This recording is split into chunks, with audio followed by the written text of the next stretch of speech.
Tayo po yumuko. Amang makapangyarihan, marami pong salamat sa oras na ito. Lord, purihin ka, sambahin ka sa Espiritu at katotohanan, Panginoon. At Lord God, sa oras mong ito, Lord, yung iyong mensahe, Panginoon, nawa, ito po yung marinig namin, ikaw po yung magsalita, ikaw po yung marinig.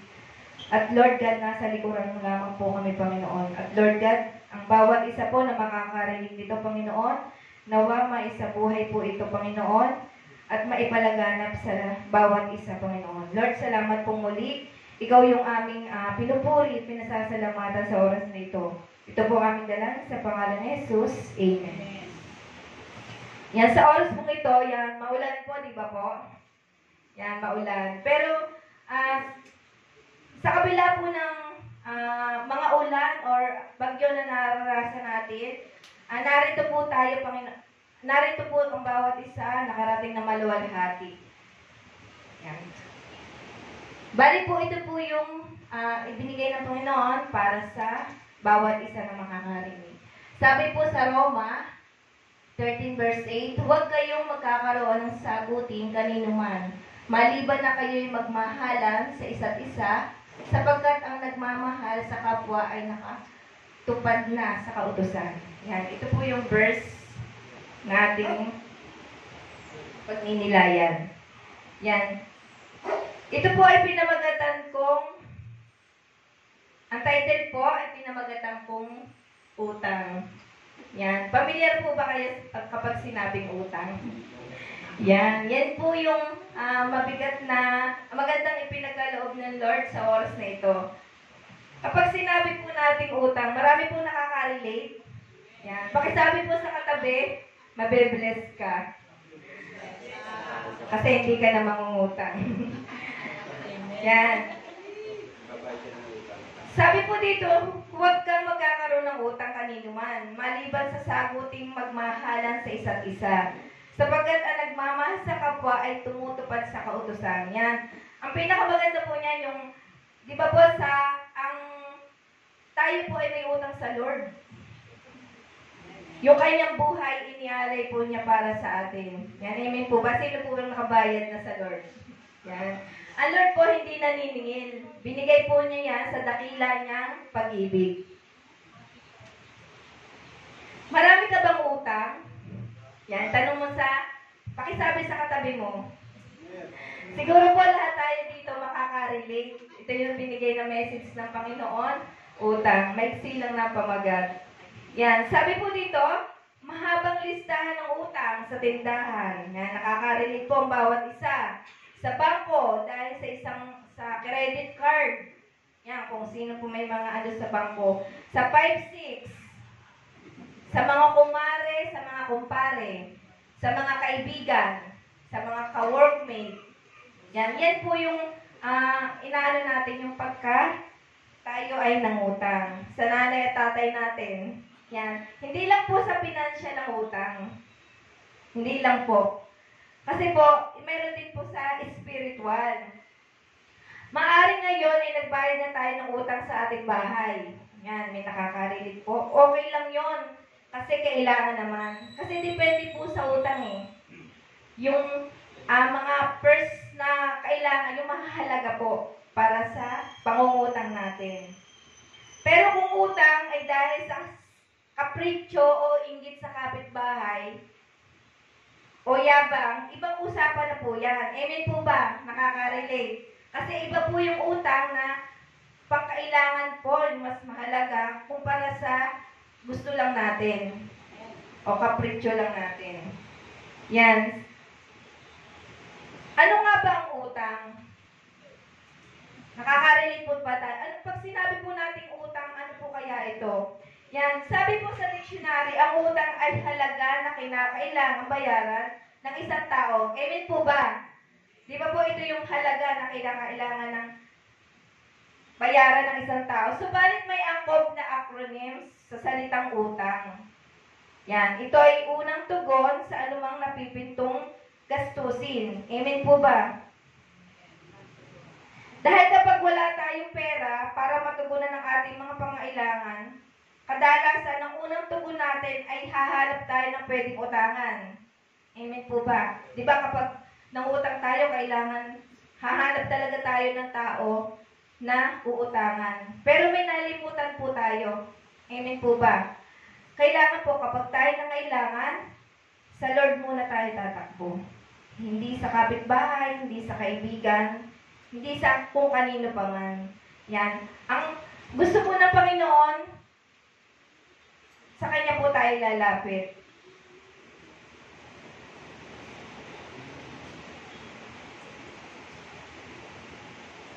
Hindi po binabanggit ng Biblia ng ating na ang utang ay isang kasalanan.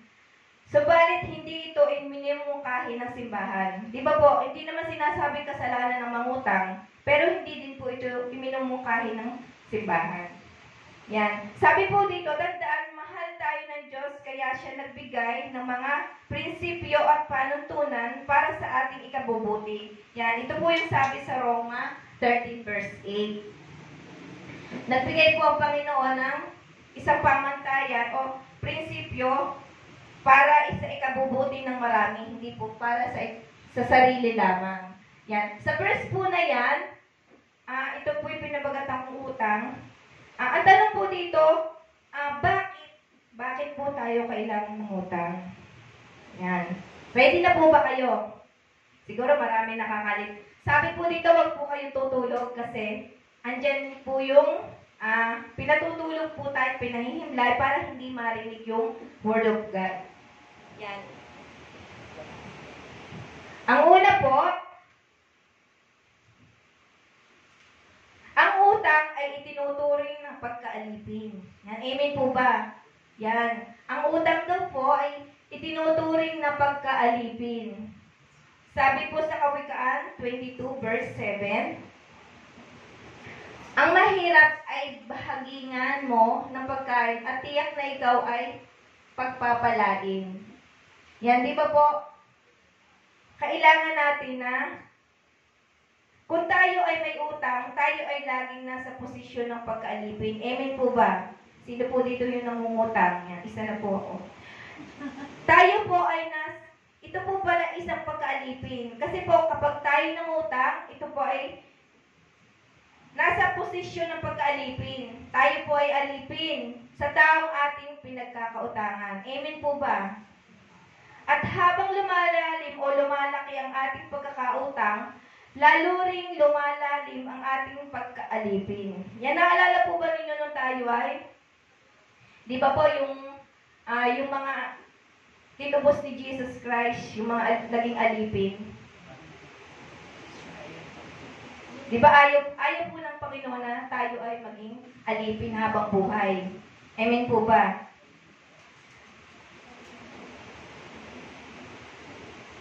Wala tayong kalayaan upang gamitin ang ating kita. Amen po ba? Kapag pala tayo ng utang, wala tayong laya na gamitin yung ating pera, yung ating pinagtrabahuhan. Amen po ba? Kasi po, para sa ating nais, dahil obligado tayo magbayad ng utang.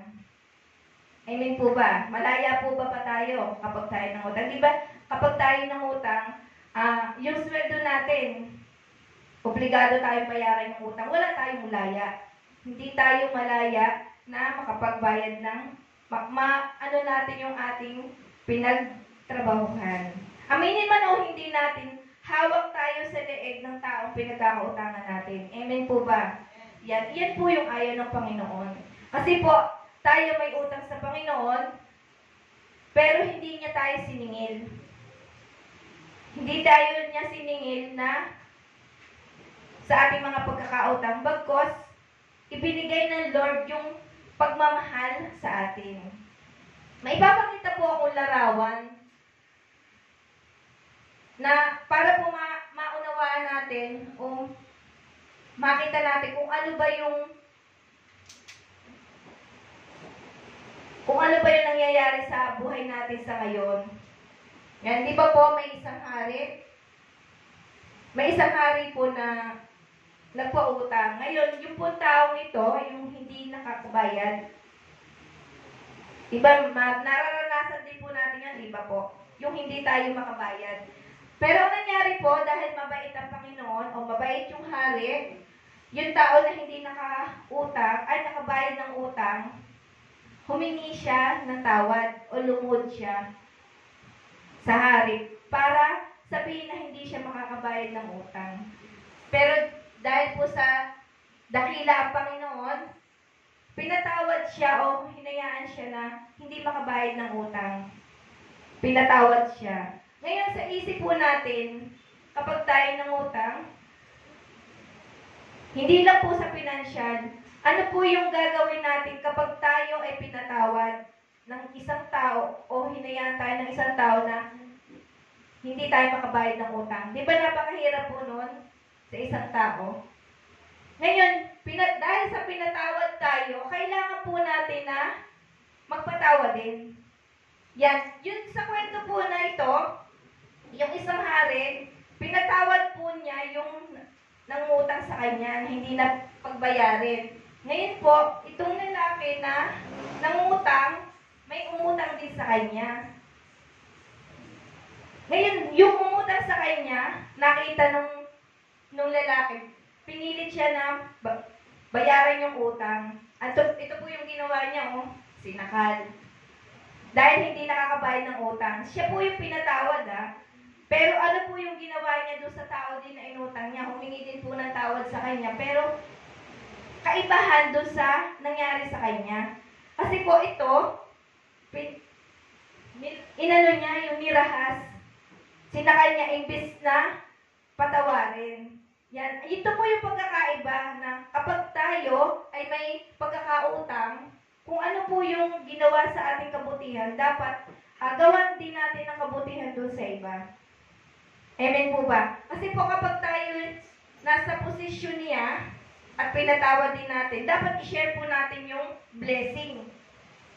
I-share mo po natin yung blessing.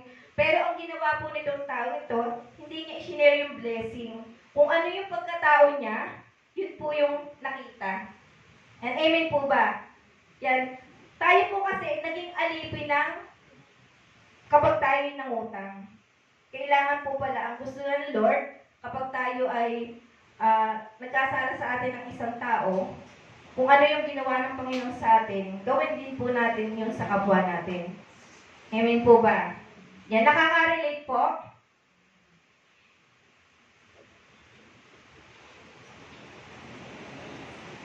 Number 2, nasa pangalawa na po tayo.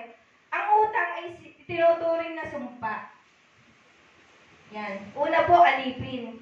Ngayon po naman, ang sumpa ay tinuturing na, ang utang ay tinuturing na sumpa. Yan, napakahirap po pala, di ba po? Dahil ang utang pala ay parang isang sumpa. Yan, sabi po dito, sa Deuteronomy 28 verse 1 and 2, kung susundin lamang ninyo si Yahweh na inyong Diyos at tutuparin ang kanyang mga utos, gagawin niya kayong pinakadakila sa lahat ng mga bansa sa balat ng lupa. Mapapasa inyo ang lahat ng pagpapalang ito kung susundin ninyo ang Diyos ninyong si Yahweh. Yan, napakaganda po pala kasi kapag sinunod natin ang utos ng Panginoon, wala na pong atubili, wala na yung kemo-kemo, kemi-kemi. Pagpapalain tayo ng Panginoon at ano man yung ang pagpapala na ibibigay ng Lord, mapapasa atin po. Kasi nakaready na po yun yung mga blessing. Basta po yung nais ng Panginoon ay susundin natin. Para po sa isang halimbawa po nangutang tayo sa isang mga kaibigan natin o sa magulang natin, di ba minsan may ganon? Di ba minsan hindi na tayo pinapabayaran ng ating mga magulang? Yun po ay isang blessing. Kasi po, kapag tayo nangutang at tayo'y masunurin sa kapwa natin, si Lord na po yung bahala. Minsan po may blessing, di ba po? Yung malaki mong utang, hindi mo nababayaran. Amen po ba? Kasi po, alam ng Lord kung gaano ka kababuti sa Kanya. Alam ng Lord na naging mabuti ka at naging masurulong sa Kanya. Kaya ibibigay ng Lord kung ano yung ninanais ng puso natin. Basta po yung puso natin nasa magandang sitwasyon.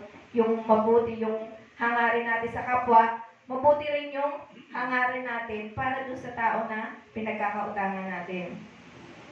Yan, sa Biblia po, sa Lumang Tipan, ang paglaya sa pag-utang ay isang pangakong gantimpala ng ng isang sumusunod sa Diyos. Yan, ito po yun. Napakaliwanag po ng tutunin sa Biblia na hindi ninais ng Diyos na tayo'y mangutang, lalo na malubog sa pagkakautang. Dahil ito ay isang uri ng pagkaalipin. Kasi nagiging alipin po tayo ng isang mayaman na nagpapautang. Kasi hawak tayo sa liig. Yan.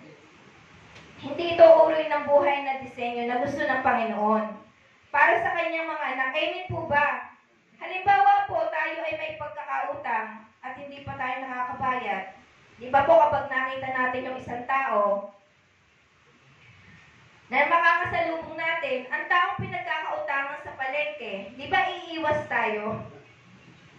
Iiwas tayo agad upang hindi tayo makita.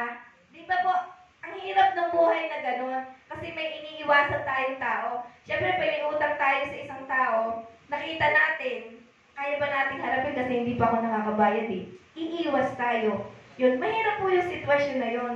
Parang mayroon kang dala-dala na hindi maganda makiramdam sa iyong puso. Yan.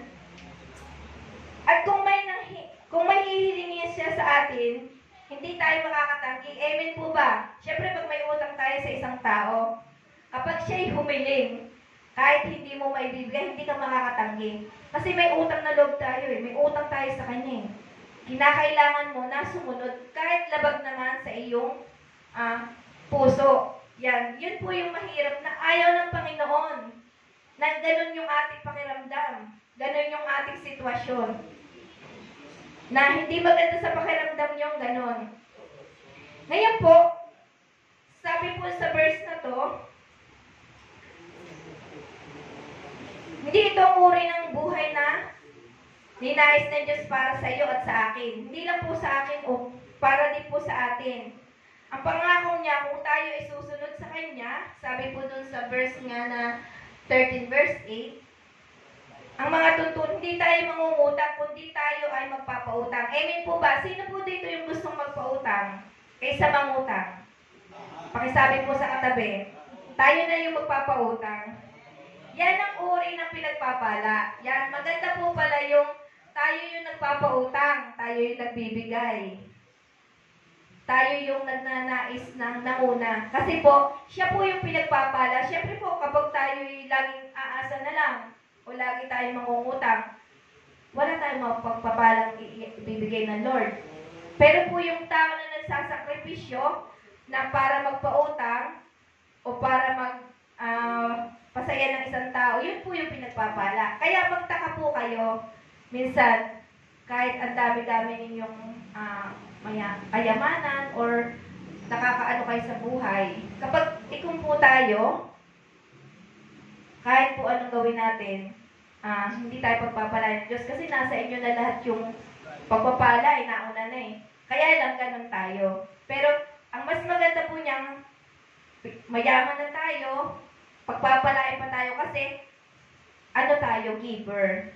Yan. Yan po yung nais ng Lord, na tayo yung magbibigay sa mga nangangailangan. Yan. Mahirap po naman yung magbigay tayo na sa masagana ng tao, di ba po? Kailangan po yung talagang alam natin na kailangan ng tao. Kay mayaman po, kay mahirap, may sitwasyon po na kakailanganin niya yung tulong ng bawat isa. Pero ang sabi ng Lord, tayo yung magiging giver. Yan po yung pagpapalain ng Lord.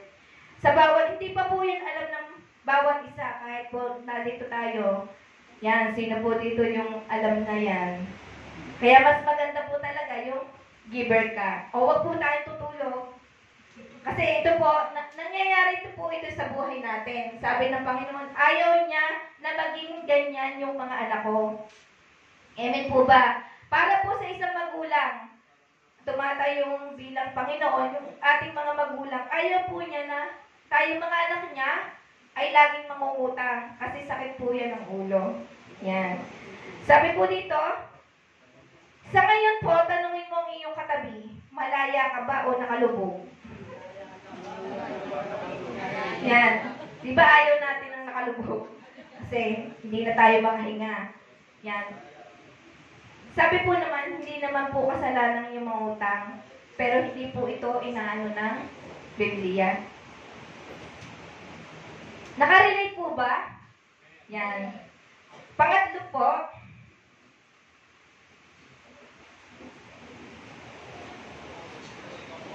sabi po sa pangatlo po, yan, ang utang ay nag-aalis sa Diyos ng pagkakataon upang gumawa ng himala. Yan, kapag po tayo ng utang, naaalis po pala yung pagkakataon ng gumawa ang Lord ng himala. Siyempre, kapag nangutang ka, hindi na magkakaroon ng himala ang Lord sa'yo. Kasi nauna na yung pangungutang mo. Pero, naalala po ba niyo, may isang kwento po na isang pamilya, ano po to, yung lahat po ng pangangailangan sa isang pamilya, yung pambayad ng kuryente, lahat po yan. Walang-wala po talaga itong taong ito. Ngayon, napakalaki po ng halaga ng kanilang pagbabayaran. Ito po yung imbis na mangutang, inuna po niya, Lord, inilatag po niya yung lahat ng listahan sa lamesa. Nandiyan po yung bayarin na iba-iba, pero ang presyo po niya malalaki. Hindi po sila, kung mangungutang po sila, di ba po, wala nang himala ang Lord. Pero ginawa po nila para hindi maalis yung pagkakataon na gumawa ng himala ang Panginoon, inilatag nila yung lahat ng kanilang mga utang at nag-pray sila ng mag-anak. Alam niyo po ang nangyari, nagkaroon ng himala si Lord. Yung kamag-anak nila na nasa ibang bansa, nagpadala ng prera na kasing halaga nung kanilang pagkakautang. Amen po ba? Yan, binigyan nila ng pagkakataon yung Panginoon na gumawa ng isang himala. Yan. Yun po yung maganda doon, na sabi ng Lord, magkaroon tayo ng pagtitiwala sa Kanya. At may isa pa pong kwento, ito naman po, kabaliktaran ng sinabi ko na isang kwento. Ito po ay hindi naman nabigyan ng himala ng Panginoon. Kasi po, inunan niya yung mangutang sa iba. Ito po yung isang pagkakautang na may pera siya, pero gusto pa niyang mangutang kasi po, mas hindi niya gagastusin yung pera nasa kanya eh. Kasi hindi naman kanya yun eh, sa ibang tao. Ngayon po, ang ginawa, ano sa kanya yung nasa ibang bansa pa rin na ang sabi sa kanya, bibigyan siya ng padala. Padala ba po na isang financial, malaking halaga. Ngayon natuwa siya. Ngayon po ang nangyari, yung pera na nasa kanya na hindi niya pag-aari, ginastos niya.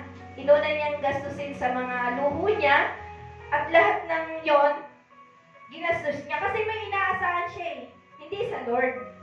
Ang inaasahan niya yung sa tao na sinabihan siya ng mga utang. Dahil sabi po, hindi natin alam ang bukas. Sabi sa Bible, hindi natin alam kung ano yung mangyayari bukas. Kahit sinabi mo ngayon na mayroon kang pagpapala or mayroong dadating sa iyo, hindi pa rin natin alam ang mangyayari bukas. Alam niyo po ang nangyari sa tao na yon, ginastos niya. Ngayon, yung nasa ibang bansa ay nag-text na hindi makakapagpadala kasi na-aksidente. Di syempre po, nanlungo siya kasi nawala ng himala ang Lord. Kasi mapupus na yung pagpapadala. Ang nangyari ngayon, napabigat na kanyang problema kasi nagastos na niya yung pera na hindi naman kanya.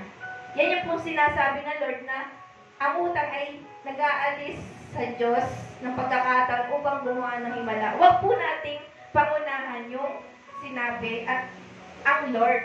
Yan. Kailangan po kung ano lang po yung inano ng Lord para sa atin, mag-control po tayo sa ating sarili.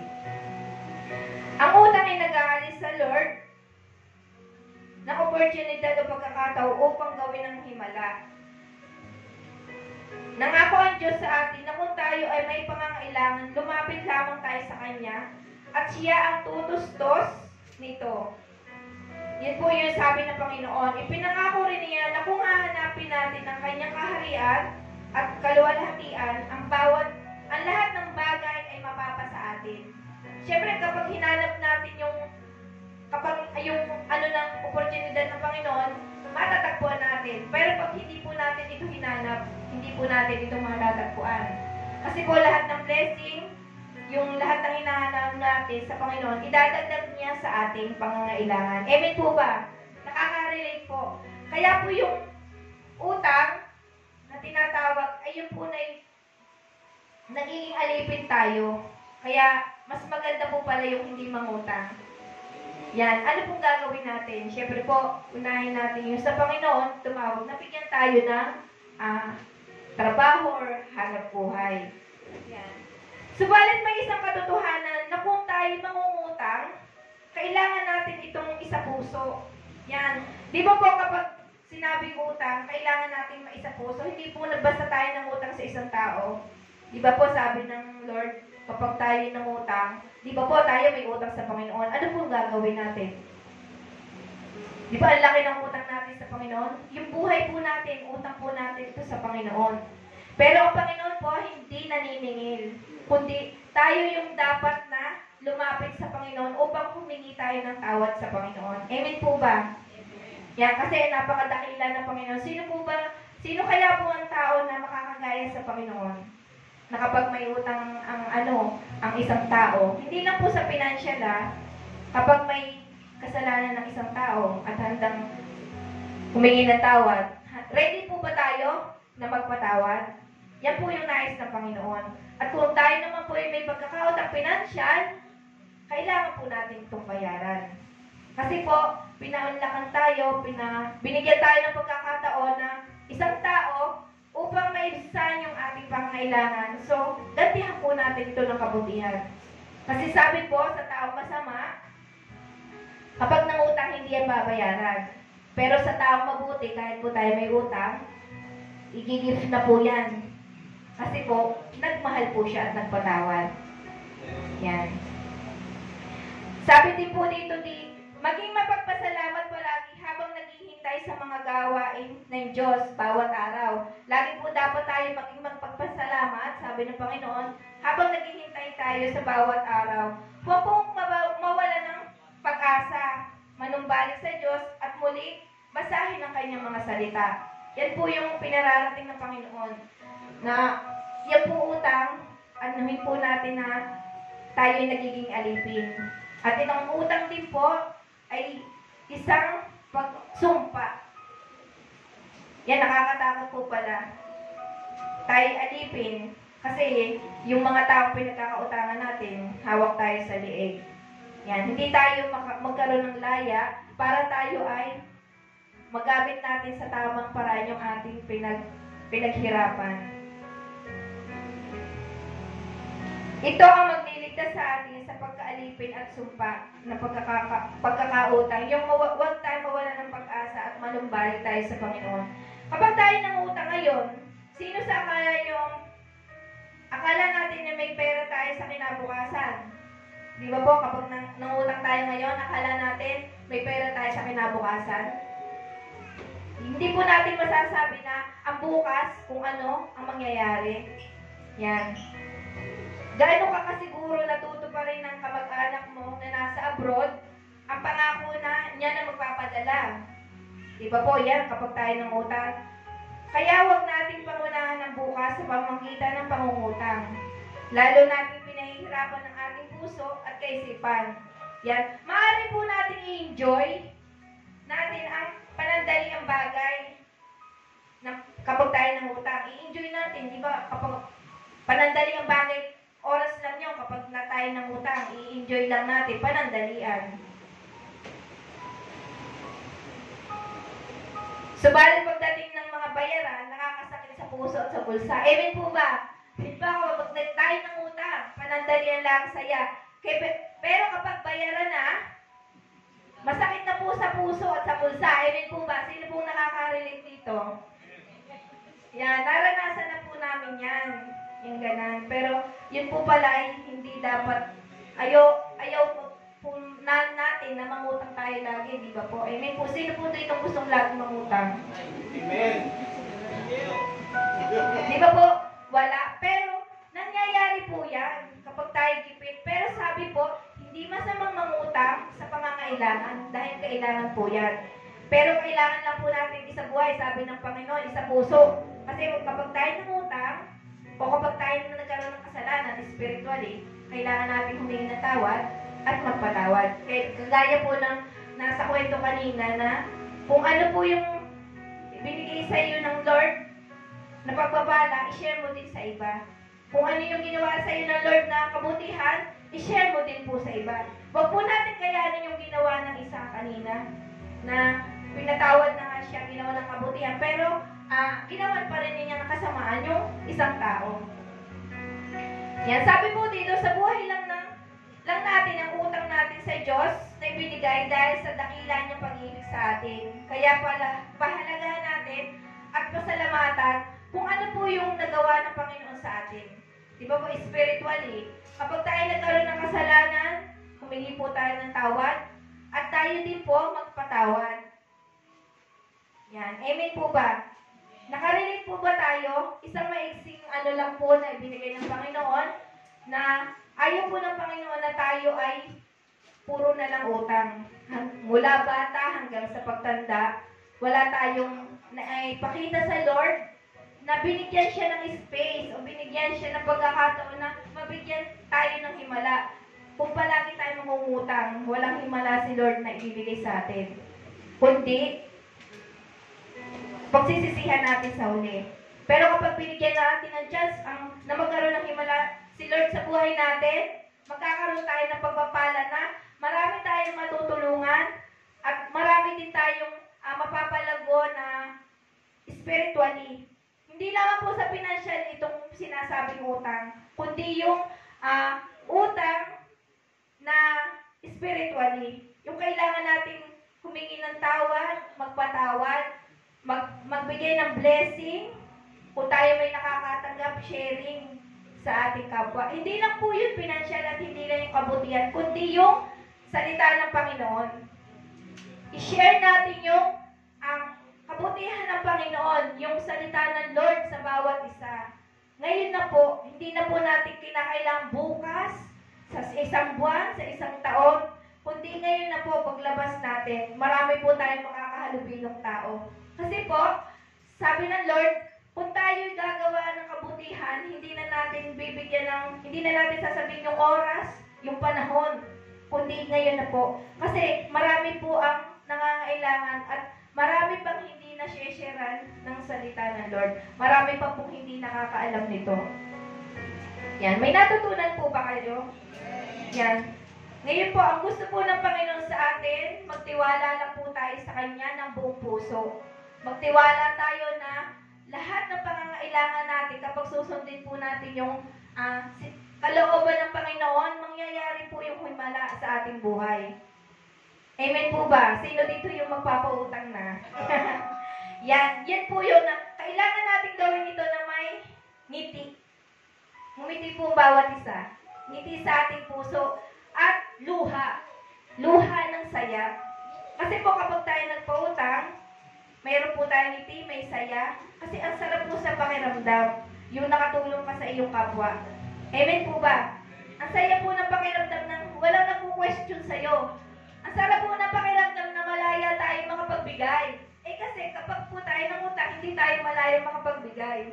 Kasi yung ating binigay, inutang pa natin. Pero sabi sacrifice, di ba po? Kapag nangangailangan isang tao, wala kang money, wala kang pera, ano po yung gagawin natin?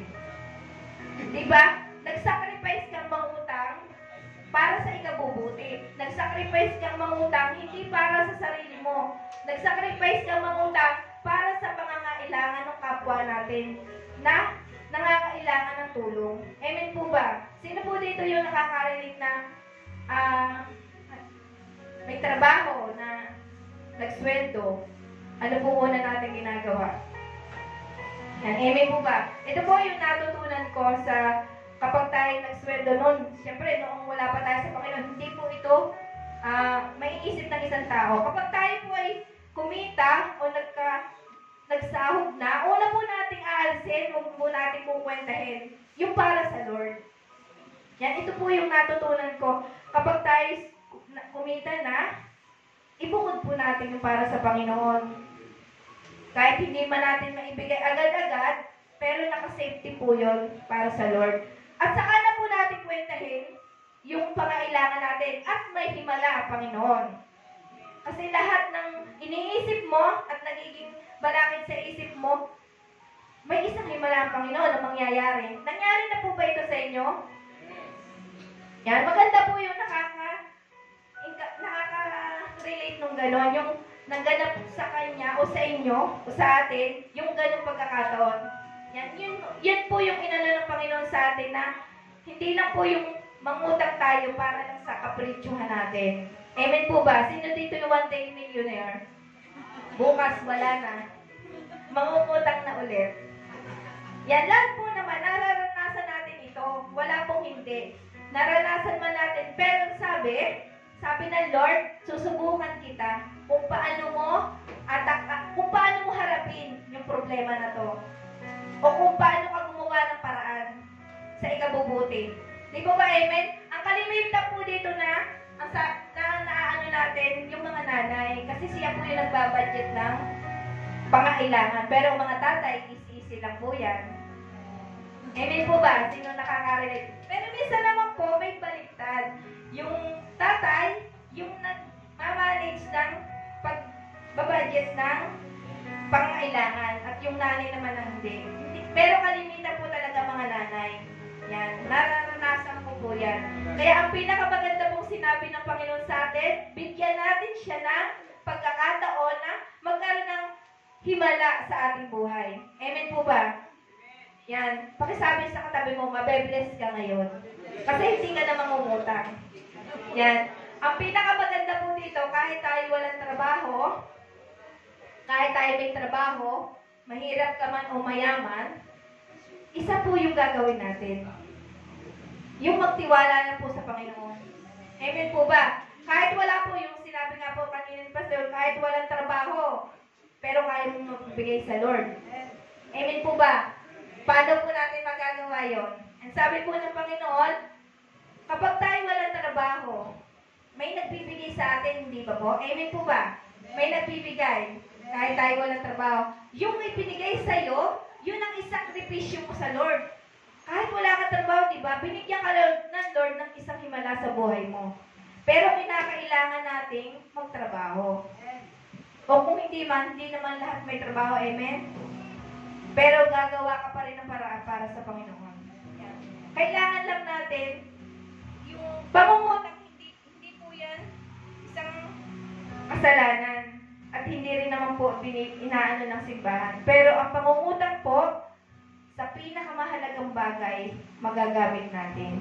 Amen po ba? Yan po yung binigay ng Lord sa atin na kapag tayo ng utang, atin pong isa-isip at isa-puso na ito po yung isang pagkaalipin. Amen po. Nakakaranas po tayo niyan.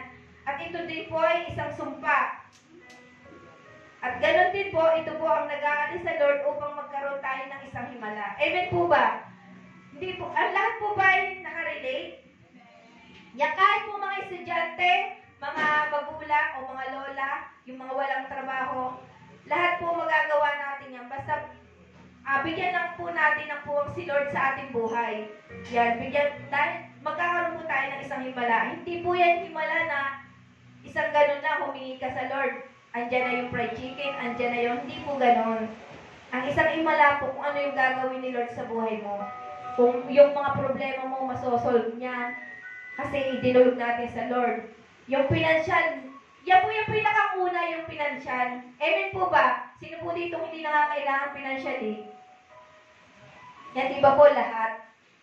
Yan po yung pinakang sinabi ng Lord sa atin na magtiwala lang po tayo sa Kanya ng buong puso at buong kaluluwa.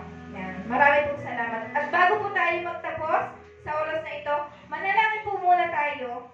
Dakilang Diyos, patawarin mo kami dahil sa aming kakulangan ng aming pagtitiwala sa iyong pangako. Lumulubog po kami sa kumunoy ng pagkakautang. Tulungan mo kami, O God, na makaahon at mapagtagumpayan ang buhay ng pagkaalipin sa utang. Tulungan mo kami na magtiwala sa iyong mga pangako. Sa pangalan ni Jesus, Amen.